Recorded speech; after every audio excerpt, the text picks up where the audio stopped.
to the Death Ray Cat channel. I thought I'd drop in for a very important lesson about the pentatonic scales. So I know a lot of you probably know the minor pentatonic scale.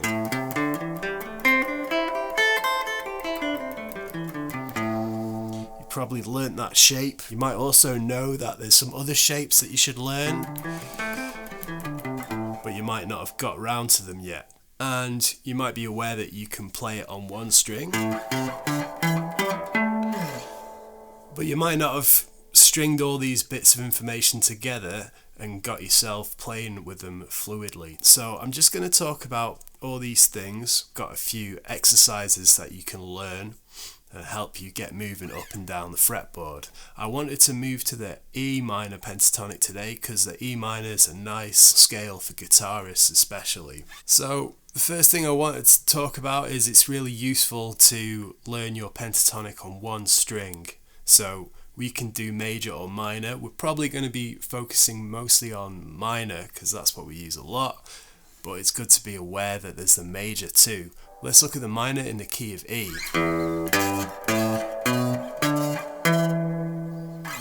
So there, I've played it all on one string on the open E.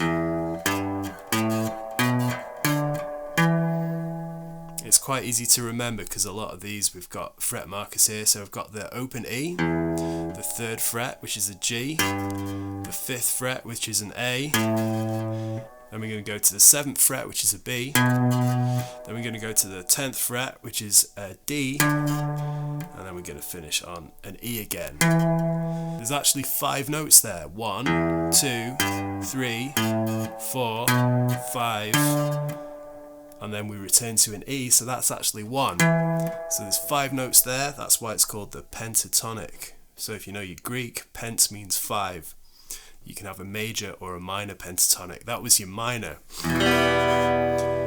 You know this shape, that's an A minor. You might know you can move that around, so if you start on an A, that's an A minor. If you start on a G, that's a G minor, but we're going to start with an open E, E minor.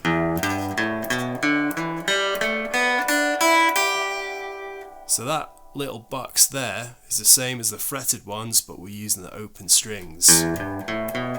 E minor. Okay, so all we did there is flatten that out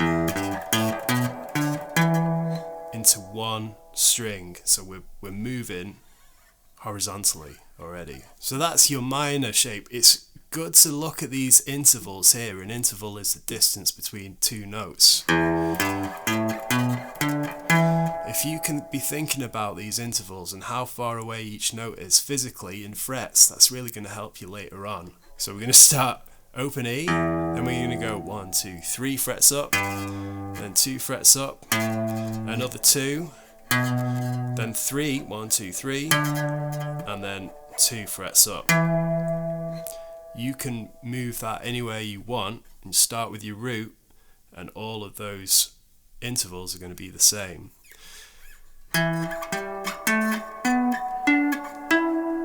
I also wanted to throw out there, just so you're thinking about it, the major intervals. So we're going to start on E again. We're going to play the E major pentatonic, which you'll hear a lot in country stuff. For that, we're going to play these notes.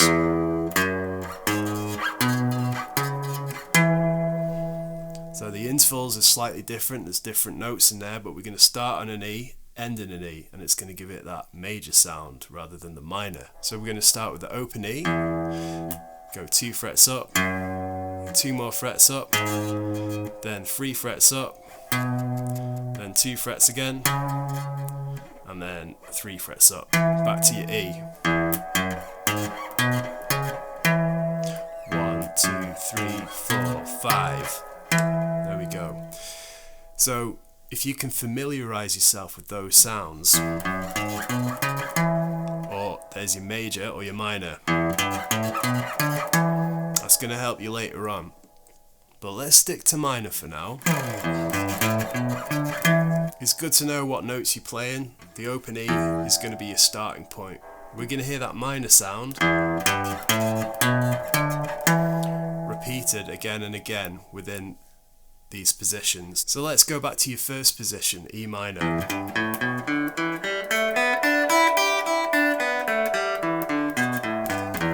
So you can hear when you play along one string, that's going to sound the same as in the first position. And then what happens after that, you're repeating the same notes but they're an octave higher.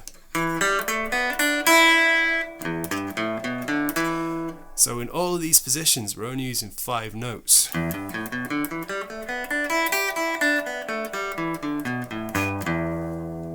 Good to know. So remember that when you're going up the fretboard, there's only 5 notes, they're just all dotted around, and what we're trying to do is remember where they all are, or find out ways to find them and bring them to your hand closer. So it's going to take a while. You probably know that first position already, like that's the one everyone learns, and you're probably aware of the other ones, but now's the time to start trying to learn them as well as you do the first position.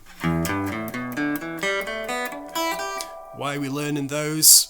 It can sound a little static at first when you're just going up and down the scale, but eventually we're going to improvise with them, and we can do that with a backing track. I've got those in my Patreon and on this YouTube channel as well. There'll be loads of links for that. So, for example, just little things like bends and hammer-ons and slides and things like that, going up and down the scale. We're only playing those 5 notes still, but we're just making it sound a little more interesting, and that's what you can do when you're improvising. But before you get there, you need to know the bread and butter, you need to know where those notes are. So I would recommend practicing them just up and down to a metronome if you can stand it, up and down. And we're going to learn those 5 positions.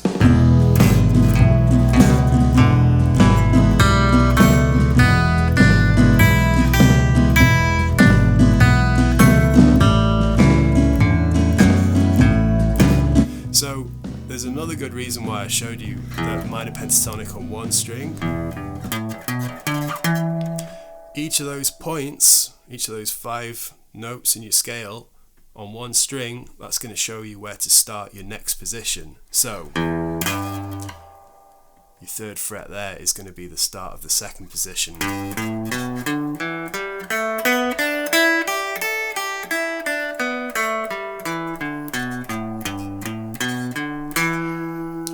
Now, there's the 2nd shape, and you just got to learn it, practice it, go up and down, spend a couple of minutes on it a day, you'll eventually get it. So there's your 2nd position, and you're going to practice that, hopefully until you know it as well as your first one. The 3rd shape, now we'll go back to the 1st string. There's your 3rd position beginning.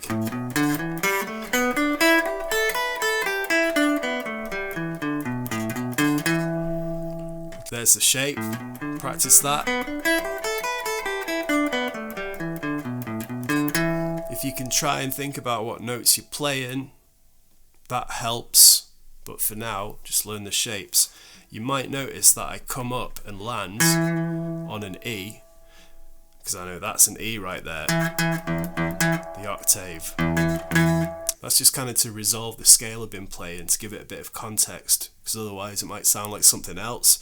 What I would also recommend when you're practicing these, if you can find like an E drone, an E minor, it'll give you a bit of context, so you're not just playing in the wind. It gives you something to hang on to, so to speak. Again, I've got an E minor backing track that might be useful. So there's your 3rd shape. So we're learning 3 pentatonic shapes. There's only 2 left now. So you got this far, you might as well learn the next one. So this will be your 4th position. We'll go back to the horizontal pentatonic. So now we're going to start there. If you ever get lost, go back to your horizontal, use your ears or just your memory. So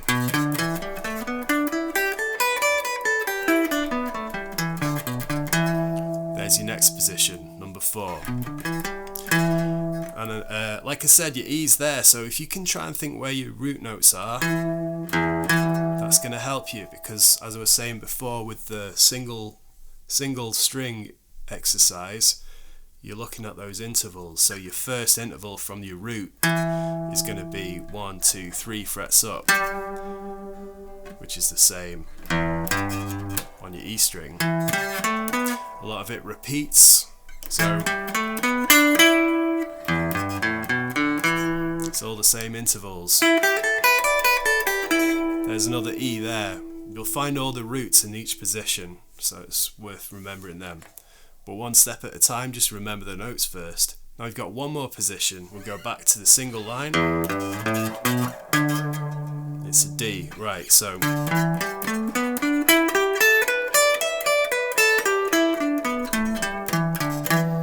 there you go. There's your 5th position. If you can just spend a bit of time on those every day, you'll eventually get to learn them and be able to add to your improvising on your first position. So once you've got those down in your head, you can maybe start playing around with them. First position, second.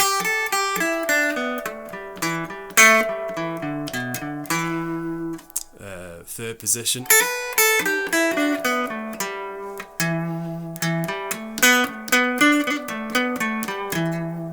Fourth.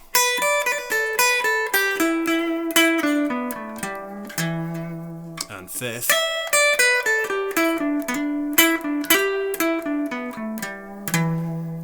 Notice that I'm landing on the E quite a lot. It's just nice to resolve those passages. I also want to say, once you've learnt those 5 positions, they start repeating themselves. So you might know this if you play an open E. If you play the 12th fret, you've got an octave there. So same note, just an octave higher. And we can repeat the same position. So we were playing with an open E there, but we can use the 12th fret to replace your open E, and then the pattern remains the same.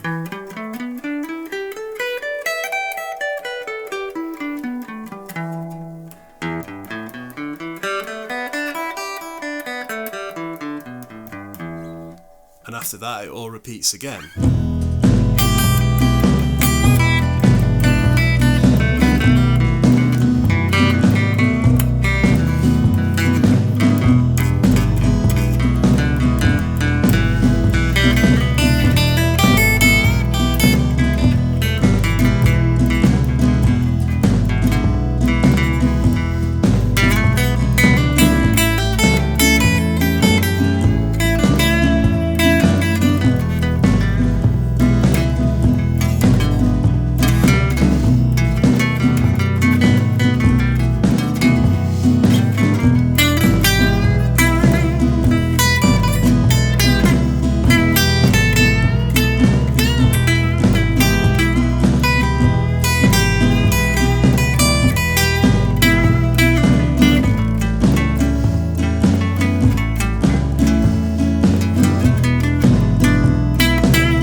So yeah, now you can improvise in each position, and that's cool. But one of the big questions is, and one of the points of this video is, how do you move between them? So I've come up with 3 different ways we can do this. There's a really helpful shape for this minor pentatonic in E.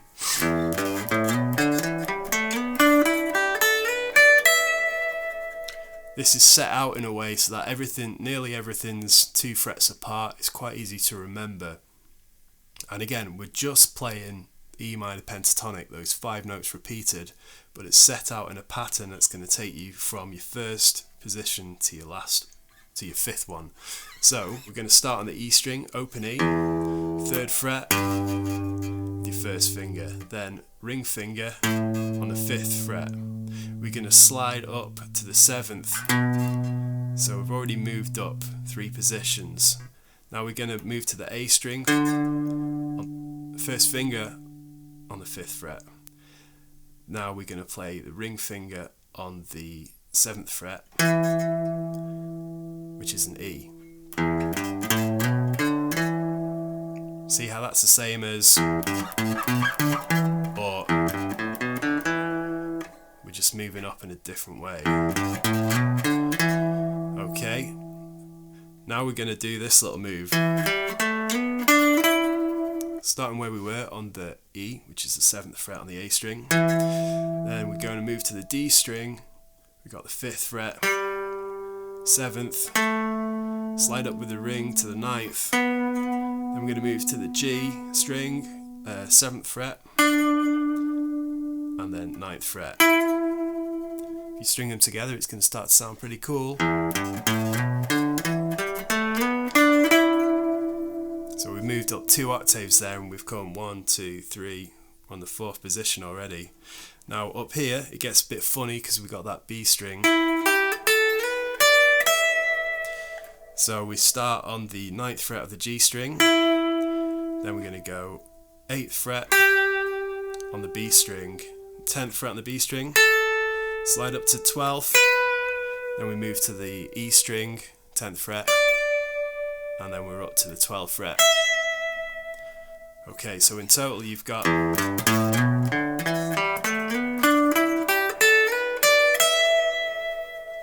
once you're up here, you can either play in the 5th position,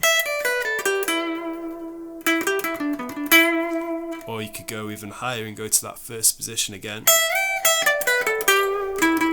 which we all know and love. So it's quite an easy place to mess around because we can start down here.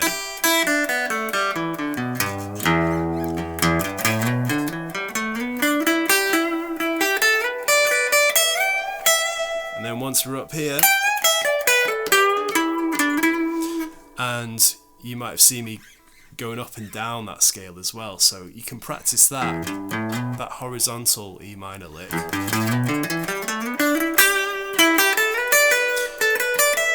Once you get up there, practice going back down as well.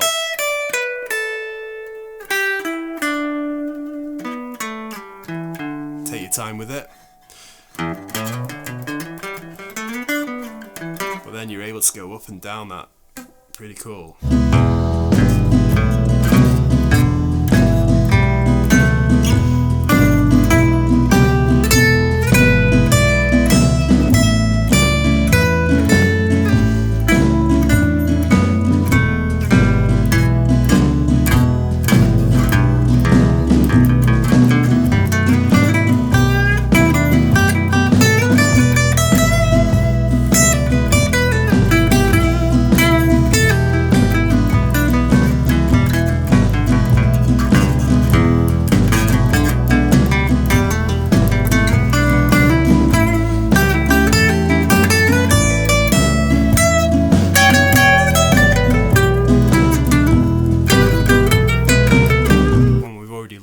Is that horizontal 1-string approach. So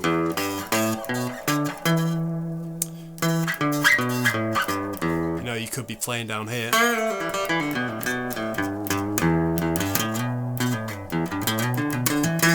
use the bottom string to move to the next position. I'm on the 2nd position now, or I can go up to the 3rd just by using those notes on the 1st line. Let's go to the 4th.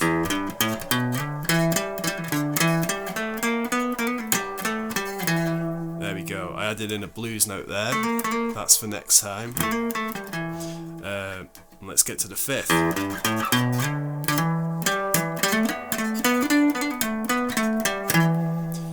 So then with one string we're already able to move between positions, and what we're going to try and do is be able to use any string to do that, or maybe use a couple of strings or use some patterns. My first little exercise is going to be to play on one string, the pentatonic in E minor, starting on E, and then we'll go up to the next string. So E is nice and easy.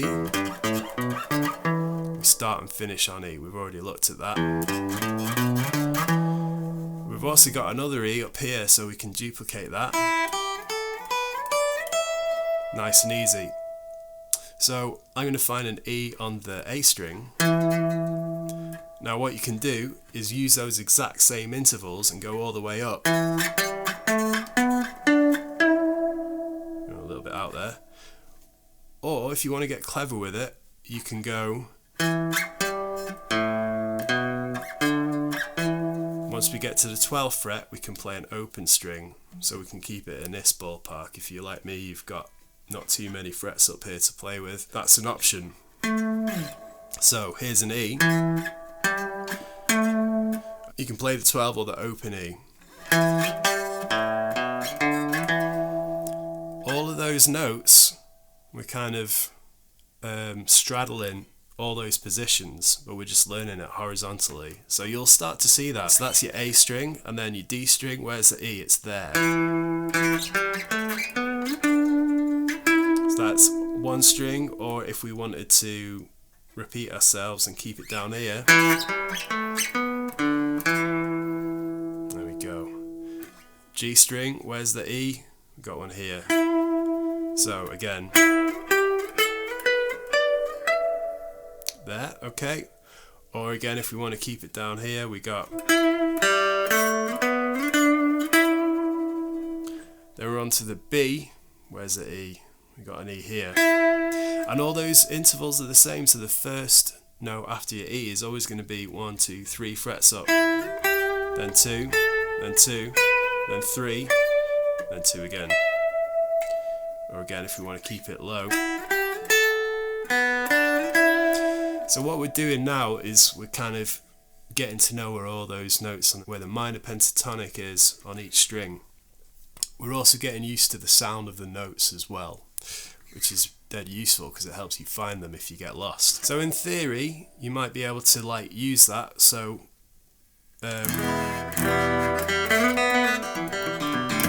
first position, and then because I know that's an E there, I know that's going to link me to the third position there. And then finally, what you can do once you kind of got all that in your brain, what I like to do is choose two strings that are next to each other and then play up and down those. So for example,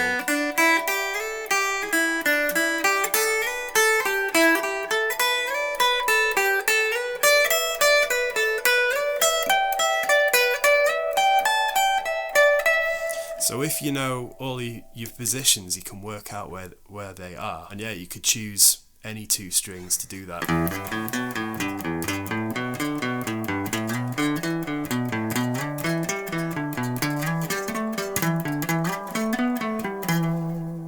And you could do that for any two strings.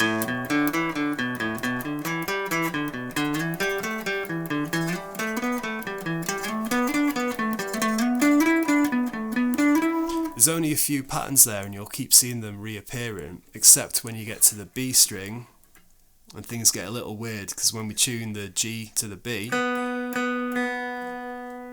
it's a semitone lower than the rest. It's a different interval, so that means all your shapes are going to be a little bit different.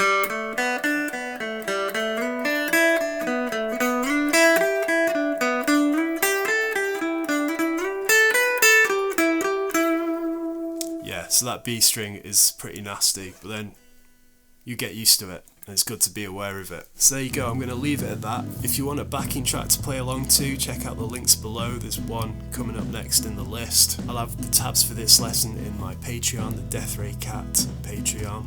So go ahead and join that for lots more videos and lessons, tabs and backing tracks.